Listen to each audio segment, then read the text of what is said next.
Can I go? Wait, what? Now I'm like getting in running position. Going now. All right. So welcome everybody. It's 11 a.m. It's early. Who's hungover? I swore I wasn't drinking last night and it didn't work out. So, yeah, I promised you guys a little bit of blood if you saw on Twitter. So there's blood. There's a lot of pictures in this too, so you might want to move forward if you want to see them. They're pretty cool. But anyway, so my name is Kendra Cooley. Name of my talk is We Don't Always Go Lights and Sirens. So, yeah, we're going to get started. No, we're not. Oh. You got to turn it on. Damn it. Technology is really hard. All right. So again, I'm Kendra Cooley on Twitter, forensics, like forensics, Kendra. The technical stuff about me, my degree is in digital forensics. I have my CISSP, which is coming up for renewal, and that really sucks because I have not done my CPEs. I'm an analyst at Duo Security. Been there for about 8 months. I do our incident response, and I'm also on our security awareness team. To help humanize me, in my free time, I love hanging out with my family. I have 3 fur babies. They literally take over my life. I love memorizing movie lines. I've got so many in my head, it's ridiculous. Searching for new music. I love do-it-yourself projects. Pinterest has been the death of me. And then also taking naps. All right, so what are we talking about today? I know that the name of the talk is We Don't Always Go Lights and Sirens, and the reason for that is because I want to try to make incident response more tangible. How many of you in here are blue teamers? Awesome. Yes, yes, yes. How many of you guys actually have incident response experience? Cool. How many of you are looking to get into like blue teaming, incident response type stuff? Awesome. So this talk, we're going to talk about very high level overview of incident response, because one thing I hate more than anything during talks that I've sat through is that they're like super in depth and they don't, take into consideration the folks that are in the room that might not have the experience. So we're going to primarily focus on the triage phase of incident response today. And again, this is just kind of a new perspective on incident response. There will be blood, corny jokes, because I personally think I'm the funniest thing in the world. What's that?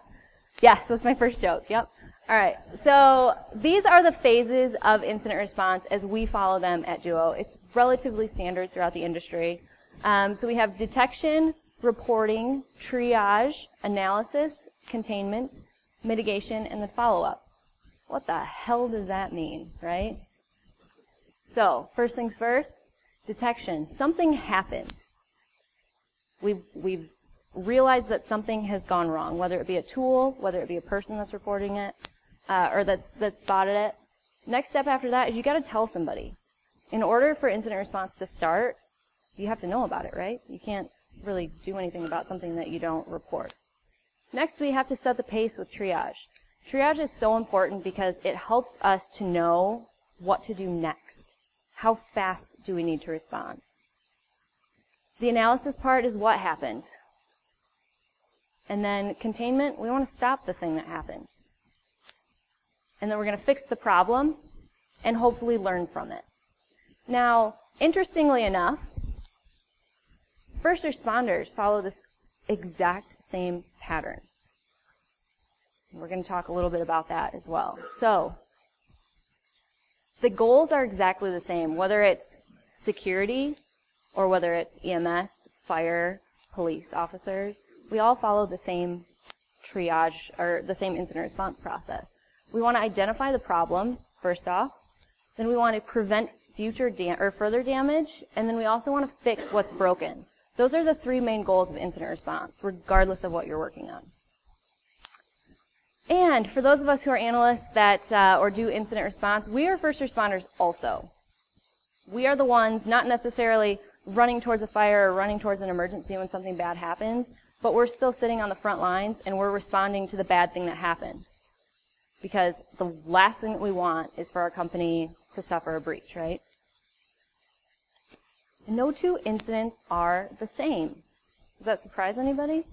No two incidents are the same. We all know that, right? But we kind of treat them the same. We see a phishing incident, pretty much triage it the exact same. It's probably like your lower level analysts that are handling that. So what about our first responders?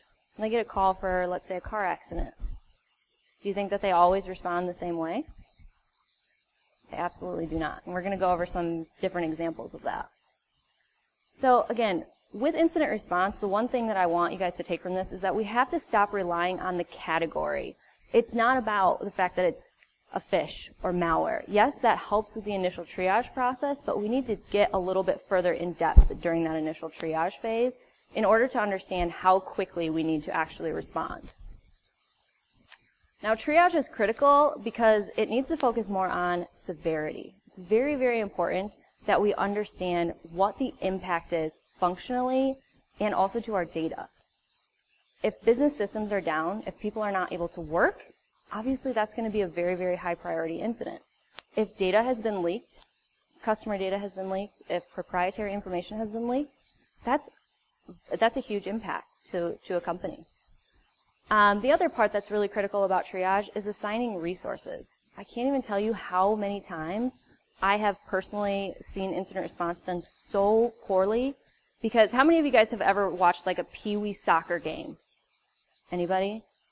All the kids are chasing the ball like a swarm of bees. That's kind of what incident response ends up being like if we don't have structure and we don't have organization. It's like that new shiny thing that everybody wants to get their hands on. There's a potential problem, so everyone's going to rush to the scene and everyone's going to try and help. But what ends up happening is we miss steps, lack of communication, so there's a lot of downfall and risk to an organization that doesn't have structure to their IR process. All right, so category really only tells us so much. When an incident is reported, let's say somebody submits a phish, and they say, hey, this looks fishy. Cool. Yes, I agree. This does look fishy. But I need a little bit more information. And detection and reporting is really, really, really important when it comes to being able to properly triage an incident. And again, like I said, we're trying to avoid that too many hands in the pot scenario and then gain structure and organization to our IR process. All right. So triage sets the pace. This is the point in time where we are making that initial assessment about whether or not this is a high, medium, or low priority incident. Does everybody know the difference between those? Okay, so we're going to talk about it. All right, and it all starts with detection. And there's multiple ways that incidents are detected. We have tools. So like if you work from a SIM or something like that, that could alert you or detect something. Our IDS, we have so many tools in the world that we can use for our blue teaming exercises. And of course this gets cut off, but EMS is exactly the same. There are tools. We're not just relying on people to detect emergencies. Life Alert, for instance, that little thing that, maybe some of our parents might have. So, in the event that they stop moving for a period of time or the heart rate drops or something like that, it's going to automatically alert the police so that they can respond to help. And I love this Grumpy Cat because it says, I don't know where I'd be without my Life Alert. And he says, on the floor. Grumpy Cat's the best. It was so great. All right, so then reporting. How do incidents get reported? A lot of times we are relying on the people in our organizations to report these things if our tooling is not set up properly, or if tools miss things, because we all know that new threats are coming into our environment every single day that tools might not necessarily be able to catch. 911, what is your emergency? This is the reporting phase. When somebody picks up the phone and actually calls 911 and says, hey, something bad has happened, one thing is absolutely always certain. Someone needs help, right? Whether it be, their hair's stuck in the dishwasher, they have a hangnail. People do call for these things. It's weird. It could be a shooting. It could be, a number of things. And the exact same thing happens for incident responders. People call on us for help. We are the first responders when it comes to phishing campaigns and malware detections and things like that. And it's our responsibility to protect the company and our employees. All right, so who knows what color comes when blue and red get mixed? Purple, right? So you're going to notice throughout the presentation, too, that InfoSec stuff is primarily blue. EMS is going to be in red just to kind of help differentiate things. So while these two fields are extremely different when it comes to detection and reporting, they both, like I mentioned, rely on tools and people. But what's the problem with tools and people? They're not perfect. They're just not. There's a lot of mistakes that happen. There's things that get missed. There's things that get overlooked. So it's not perfect. And we rely on accurate information as well. Accurate information is so important. That initial detection and reporting, the information that comes from that is literally what our triage process is built upon. If we don't have accurate information, it's impossible to make that initial assessment to tell us whether it's high, medium, or low. All right, and the most critical phase of all, triage, and we're going to get a little bit deeper into this. All right, so consider the following, like Bill Nye the Science Guy. Everybody familiar with him? All right, so when it comes to information security, we're not necessarily dealing with people's lives, but we are dealing with their livelihood. Because in the event of a breach at a company, we're out of jobs, right? Oftentimes we lose our jobs, and that's not acceptable because I don't know about you guys, but I really love money. I like food. So I rely on my job in order to have all those things. It's my livelihood. Now, EMS, of course, they are working with people's hands. One wrong move or not properly triaging an incident when every second counts could be the difference between life or death for somebody. Now, again, we're not dealing with something quite that extreme, but it is still, it's a very heavy, heavy feeling that we have to carry with us. Now, the one thing that they have in common is false alarms, right? There are false positives that we deal with on a daily basis, and there's always, always going to be fear or panic in the event of an incident. It's just the way it goes. But how do we assess the impact of an incident? Now, I have both the EMS and InfoSec up here. Now, for functional impact for InfoSec, we are interested in knowing what functions are disrupted. And like I said earlier, if business critical functions have stopped, this makes it high priority. For information, if data has been compromised, if we've lost data, that is bad news. Now for EMS, it's also very similar. They want to know what the situation is, as many details as possible about that situation, because if somebody calls 911 and say, hey, I've been in a fender bender, that's going to be a little bit different than my car is flipped over in a river, I'm bleeding profusely, and it's on fire. Like, add all the bad. Just, that helps with the severity of it. Is it life-threatening? Is the person in danger? This is what helps us decide whether or not we are going to go respond with lights and sirens. Now, not every single call that EMS workers respond to require full lights and sirens. Granted, it's super fun to drive 100 miles an hour with lights and sirens blaring, but it's not always necessary. And the exact same thing can be said for incident response. Weird, I know, but it absolutely is true. We do not need to attack everything, all hands on deck, all the time. And that's one big disconnect that I often see. And I love them. This minion thing is the cutest thing ever. It's so cute. Oh, adorable. All right. So let the fun begin. We are going to take a look at one category of incident for EMS, car accidents. And I do have real pictures in these slides. No, like, body parts or people or anything. But there are some really messed up cars, so that'll be fun. And there is blood, I promise.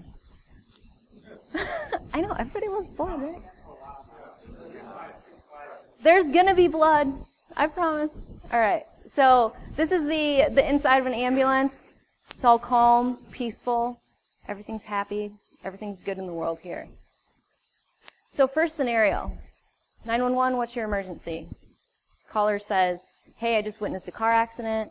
There's one passenger, he's male, he's 26 years of age. He's out of the vehicle, he's fully coherent, but his wrist is jacked. All right, cool, thanks. So that was, we just went through, he detected it, saw the accident, and then he reported it to 911.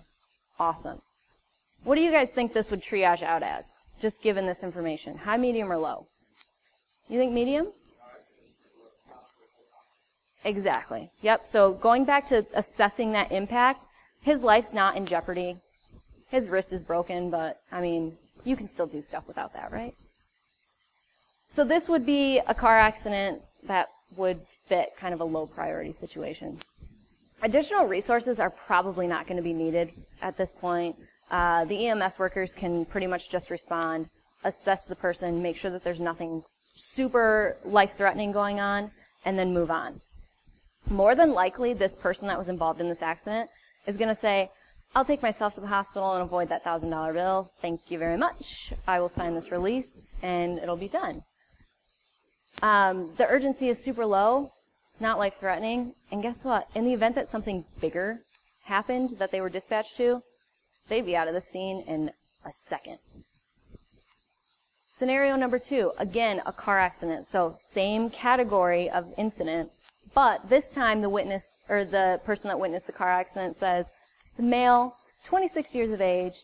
He's out of the vehicle, but he's complaining of dizziness. And he also has a huge gash on the side of his head. He's bleeding everywhere. What do we think about this one? A little higher, right? Medium. Now, the big thing with this one is that the patient's status could change rapidly. A head injury is no joke.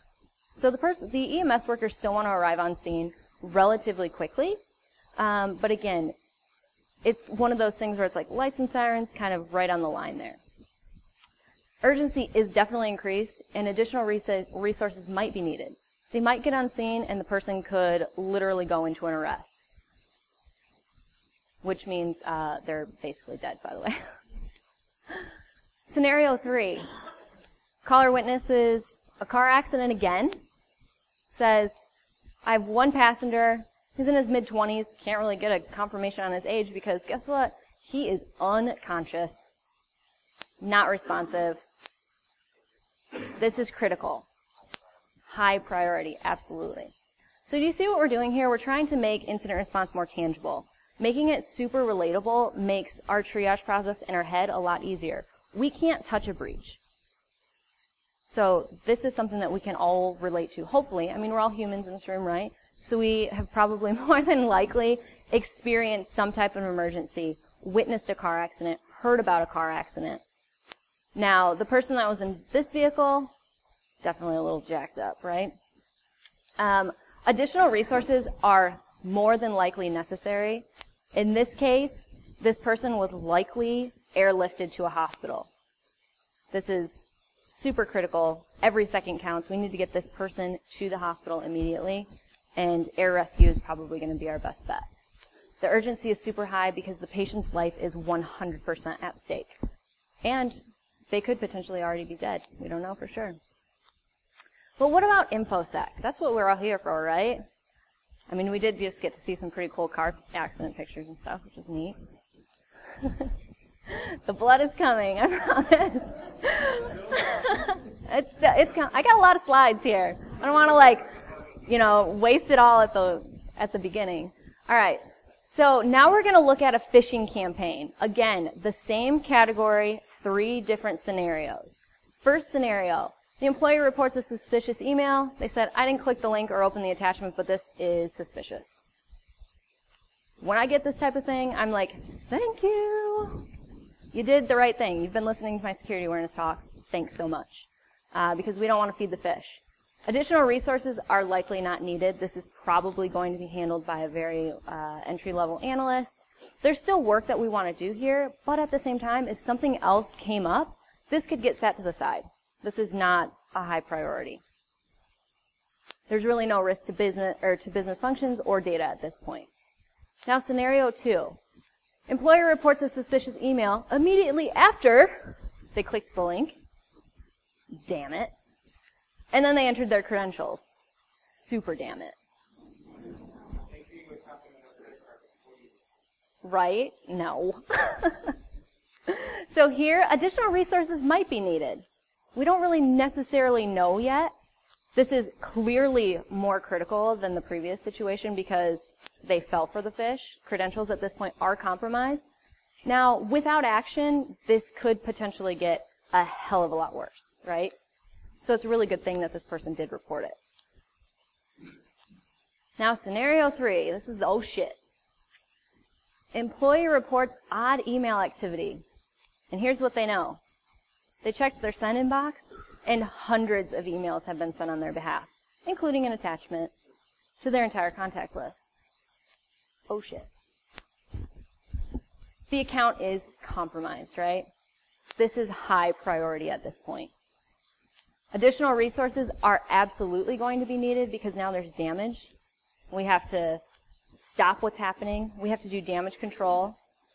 So this is going to be a high urgency situation. We have no idea how widespread this is at this point. So now let's compare these so that we can, again, get that more tangible aspect here. So for the high priority situations in both the car accident and the phishing campaign, we went lights and sirens. This was all hands on deck. Lights, sirens, everybody screaming, running around like crazy. Additional resources were likely needed in this situation, and it was kind of a worst case for that category. In a car accident, the worst case scenario is somebody not making it, right? We never want to hear about that, but it happens.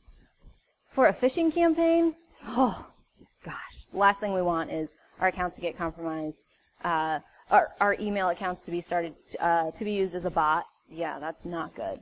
Now for medium priority, lights and sirens, we want to work this at a hurried pace, but it's not necessarily as high of a priority. Now, the big difference here with the medium priority is things can still get worse. That really sucks.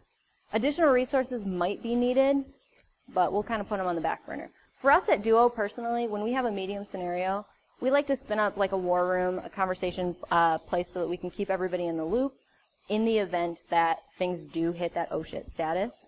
But again, they're kind of just more on standby. For low priorities, additional resources are not needed. It's very unlikely that it's going to cause further damage, and something else could take priority over this. All right, so why does this matter? Again, like I said, I'm trying to make incident response more tangible. It's very difficult, especially for a new analyst or somebody that's starting out in incident response, to always grasp the gravity and the reality of a situation that's happening because it's not something that you can actually touch. We can all relate back to emergencies and see that even though all of those were car accident situations, small tweaks increased our priority level just a little bit. Same with our phishing scenario. Blood. Not much. I said some. There is blood. Now this is a photo of an inside of an ambulance after some bad stuff happened in there. Clearly somebody lost some blood. Cannot confirm whether or not they survived. What's that? Could be. It's definitely not, I promise you. But the main thing here that I want you guys to know is that we cannot work every incident at 100 miles an hour. We risk like burnout of our employees when this happens. And the other thing that really happens here as well is that you're taking all of your focus and putting it on one thing. Therefore, what's getting missed? Who doesn't have their eyes on something else? So it's very important that we have structure and organization in our incident response process in order to avoid really big catastrophes. But wait. Oh, yeah, go ahead. Quick question, so I did walk through this, right? Where you say that the one how do you communicate that? So our junior analysts are actually responsible for taking the information and then kind of starting to assign like that category level to it. Depending on what information is available, that's when it's passed on to our upper level analysts. Triage primarily falls on upper level analysts. The main reason for this, and also this is backwards in a lot of companies, triage is something that we want to have people who have a lot of experience dealing with events, because if you have a lot more experience and knowledge as far as like the severity and possibilities with an incident, that's going to help you to be able to assign that low, medium, and high priority, because it's not always obvious whether or not something is high, medium, or low. And if you have a junior analyst, it's more likely that they're going to focus more on the category of the incident rather than the severity, because they don't understand fully the functional or data impact. Does that answer your question? So I think you're thinking categorize. Yep.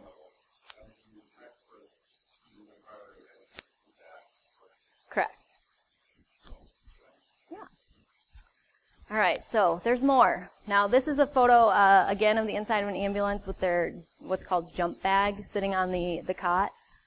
When the EMS workers respond to a call, regardless of what it is, that's the first thing that they grab, take out of the ambulance.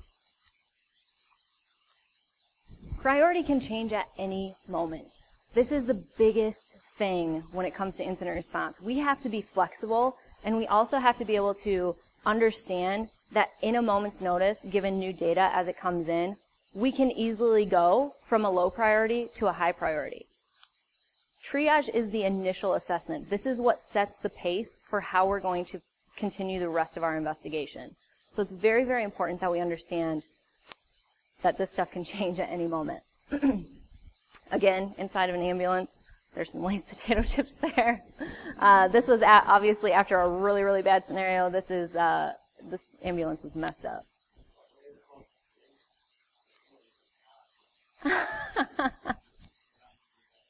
I do remember that, but I don't even really see any blood in here, so. All right, so structure and organization. We've focused primarily today on detection, reporting, and triage, but there's more steps after that. There's the analysis, containment, mitigation, and follow-up periods that still have to happen. Now, the triage part did set the pace for how we were going to attack the rest of this. Like I said, a low priority incident could get set on the back burner, worked whenever you have time. But during that analysis phase, this is when primarily the priority levels can change, because it's our first opportunity to actually see what's going on, to look at the logs, to see what's actually happening on the computer system, to see it for ourselves, rather than relying on other people or tools to tell us what's actually happening. The exact same thing can be said for EMS workers. This is the first time that they actually arrive on scene and say, oh, this is bad.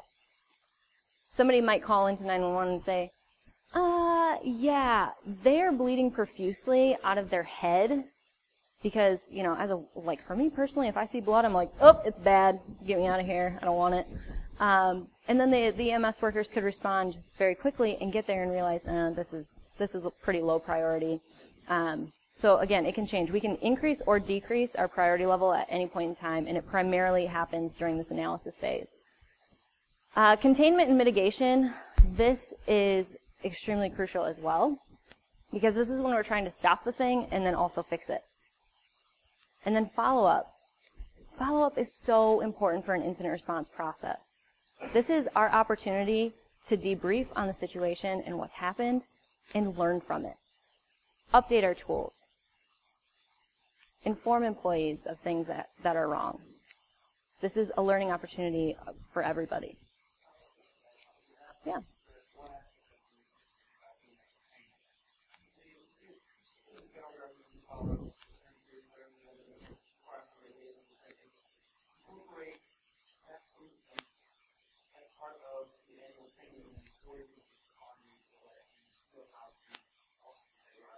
Yep. Yeah, absolutely. So for us at Duo, the follow-up period is where we provide feedback to our analysts. It's when we're providing feedback to our employees. One thing that we are very, very good about with Duo and our CorpSec team is we're super transparent. When something happens, we want to make sure that our employees are as much in the loop as possible, so that they know what to look for in the future. We're very good about sending out communications saying, hey, this phishing email was just spotted. Here's what to do in the future. Make sure that you report it. So we're really good about making sure that we're maintaining and building our security culture, because you can't have a security company without a good security culture, right? All right, so how can we improve here? How many of you guys are manager or above level in here? All right, awesome. So you need to support your analysts. And by support, I mean, yeah, provide them training, give them their resources that they need, but also this means trusting them. Trusting your analysts to make the right decision. Putting the people in the positions that have that additional level of knowledge so that they can properly assess the severity of a situation. It's very, very key. Having a strong incident response process that's well documented, easy to follow, it's organized, is also extremely important. And then making sure that you're putting more triage or more emphasis on triage, because again, that is what's setting the pace for the rest of how we respond to an incident. For our analysts in here, again, analysts, my incident responders, awesome. All right, trust your gut. What do we tell people about fishing? If it looks fishy, it probably is fishy, right? Trust your instincts. It's super, super important, especially for an analyst. Just because something has come in as a fish, they said they haven't clicked it, okay, we'll see about that. Like, we still need to do our investigation and keep going. Understand the information in front of you. Very important. Being able to take all of the data that you have and put it into that high, medium, or low category. And again, for both of these people, we need to be flexible. Incident response is a very fluid moving process. It's not necessarily linear. You can be in the analysis phase, move to containment, and then end up back in the analysis phase because you've discovered something else. And again, that high, medium, or low priority can increase or decrease at any point in time. All right, so we're getting towards the end. Key takeaways here. Triage is more than categorization, as we've seen. It is about identifying that level of severity because it's going to set the tone for the rest of the response process and how quickly and when you need to make that next move. Treat each situation as unique incidents. This will naturally come when you're not just categorizing incidents in order to move through your flow. And not every incident requires lights and sirens. All right, so that's the end. Thank you. All right, and then just want to give a really big shout out and thank you to all of the first responders here in this room, also to our police, fire,